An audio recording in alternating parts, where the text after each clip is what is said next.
So sometimes if it's a long street and a short light, I'll say forward, straight, find the curb, and then I'll say hop up, let's go.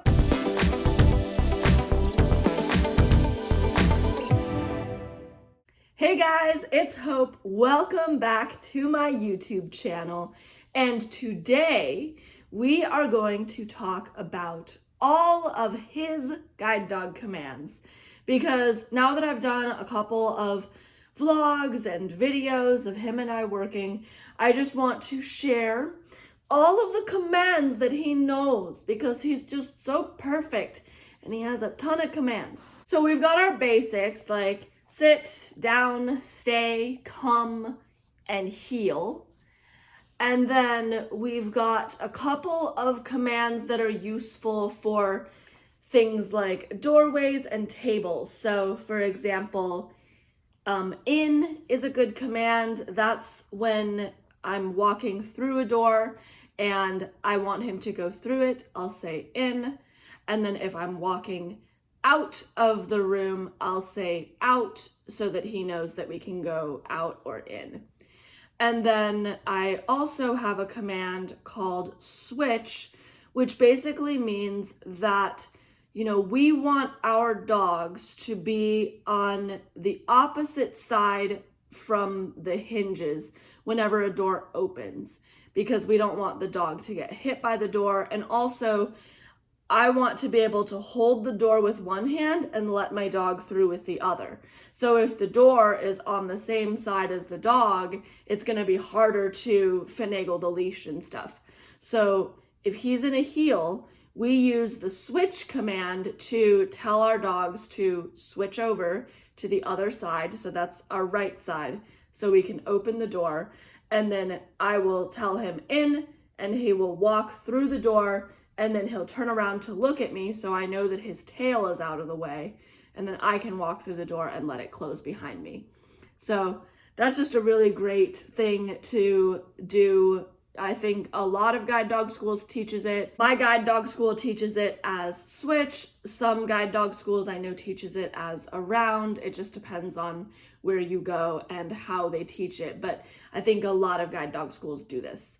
And then you've got turn, which basically means if I've told him to go in or under a table or something, and I need him to turn so that he is looking out, then I can tell him turn, he'll turn under the table, and then I'll tell him to lay down. And the reason that we do this is because if I'm sitting at a table, right, and he's under the table, if there's people walking back and forth in the aisle and his tail and like back paws are in that space or close to that space, it's going to be easier for people to step on him because they won't see him and he won't be aware that there's people there. Whereas if I tell him to turn so that he's laying down so that he can see the people coming, then whenever someone gets too close to him or whatever, he can stand up and avoid getting stepped on. So it helps to have a dog facing out so that when they are laying down peacefully and hanging out while you're eating, then they can stand up and move if anything happens or if they need to get out of the way for something. Under is just what it sounds like. He goes under the table or under the chair. So we have a command called down and under. A good example of this is like if we're on the bus and he needs to get tucked under the seat so that people can walk through the aisleways and he doesn't get tripped on. So I'll put him in a position where he's right between my legs. I'll tell him to sit, he'll sit, and then I'll tell him to down and gently slide him back by pushing a little bit on his chest backwards so that he is completely under the seat. That's so that he doesn't get tripped on and so that he stays safe and his little paws don't get stepped on. Then we have all of our directional commands. We have forward, which is go forward in a straight line. Then we have right and left. And technically what we do is right and left are when we're just standing still. So if I'm standing and I tell him right, he will face right. Or if I tell him left, he will face left. But if we're walking down a sidewalk and I want him to find something off to the right, or if I want him to find the first path off to the left, I will say left, left, or right, right. And then there is our 180-degree turn. So that's our U-turn. It will be right about, and then we will turn in a circle to the right until we are faced 180 degrees the opposite direction. So it's basically a full U-turn. And then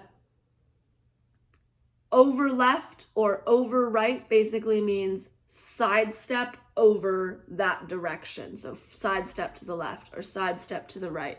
Sometimes I'll use this for like, let's cross the sidewalk, but I don't want him to turn left and like walk across the sidewalk. I want him just to like sidestep till we get across the sidewalk, things like that. This is also used for things like if the curb for some reason is misaligned and the crosswalks aren't exactly where I am, and I notice that, sometimes I'll use that over left or over right cue to kind of align him correctly with the opposite side of the sidewalk so that we can cross the street safely in the crosswalk. Then we have things like forward around. So if the sidewalk is completely blocked by something and he stops me, I will say forward around, and then he will take me so that we are going around the object. And as we're going around the object, I'm telling him left or right, find the sidewalk. So that is really helpful because it means like we can go out into the grass to go around whatever we need to go around. And then I'll say left, find the sidewalk, left, find the sidewalk.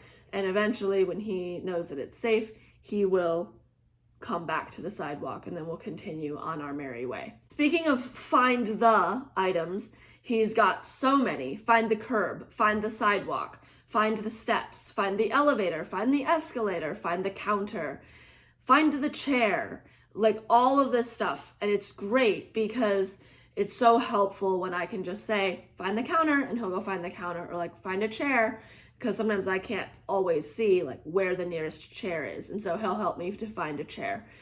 And then I've also taught him a very, I think, unique command. I'm not sure if a lot of guide dog handlers do this, but I kind of accidentally taught it to him in high school because I had him as my guide dog for my senior year of high school, and we did chapel every Thursday. And so we would leave our backpacks outside of the chapel room, go in for chapel, and then have to come out, find our backpacks, and go to class.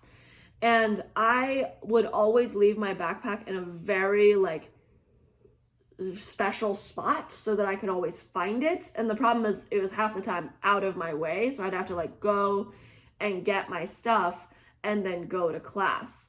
Whereas when I got my guide dog, I very quickly, within like the first couple of weeks, learned that he was actually able to pinpoint where I put my stuff. And so I would like put my stuff down against the wall with everybody else's stuff. And then when we came out of chapel, I would say, find my stuff, and he would be able to go to the location where he last saw my things. And I think that that is incredible. And so I've been using that all the time for things like we found a table in a restaurant and I get up to go get some water, and now I need to re-find my table, find my stuff. I am at the airport and I found a chair right by my gate and I ran out to go to the bathroom and get some lunch and stuff, find my stuff. He takes me right back to the gate, right back to the place where we were. So things like that, it's so helpful to have that command. So I find that very useful. And again, I'm not sure how many guide dogs do it, but I'm very, very blessed to have a guide dog that does do that. And I will use that for all it's worth. Another directional command is straight. So that basically means continue the same direction.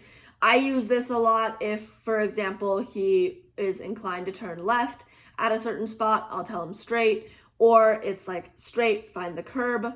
So it means go straight across the street, no deviations, just keep on going. Hop up basically means speed up, go faster, let's go. So a lot of times the way that we give that is hop up, hop up, hop up. So that's a really good command to like help get the dog to move a little faster across the street. So sometimes if it's a long street and a short light, I'll say forward, straight, find the curb, and then I'll say hop up, let's go. And he will immediately start walking faster and we will make our way across the street very safely. And then another command is watch. So that basically is a command that we use kind of like a correction. It basically tells the dog, hey, you did something wrong. You know, you need to pay attention to this. So let's say we're walking down the street and he misses a curb. I will tell him no, and then I'll have him heel, and then I'll point out the thing that he missed, so the curb, and I'll like usually tap on it with my foot, and I'll say, watch. And then I will turn around, I will tell him right about, we will go down a couple of steps, and then we'll turn around, and what we do is basically called a rework. So we'll approach the curb again, make sure that he stops, give him lots of praise for that, and then keep on going about our day. Halt is a stop command. It basically means stop in your tracks, stop where you are. And it's so funny because for him, whenever I say halt, he like jolts me to a stop. So I'll be like, halt, and he'll be like, pfft. And it's so funny because yeah, he knows that command very well. As soon as I say halt, he will just stop in his tracks. And then the last command is his go to the bathroom command. So he has a command that lets him know that it's okay to go to the bathroom. That's called busy. So it's very useful for things like it's freezing cold and I want to go back inside. I'll take him out, say go busy, he'll go, and then we can run back into the warm building. And he loves that as well. All right, well, I believe that those are essentially all of his commands. And what's really interesting is like I had to learn all these commands within 3 weeks.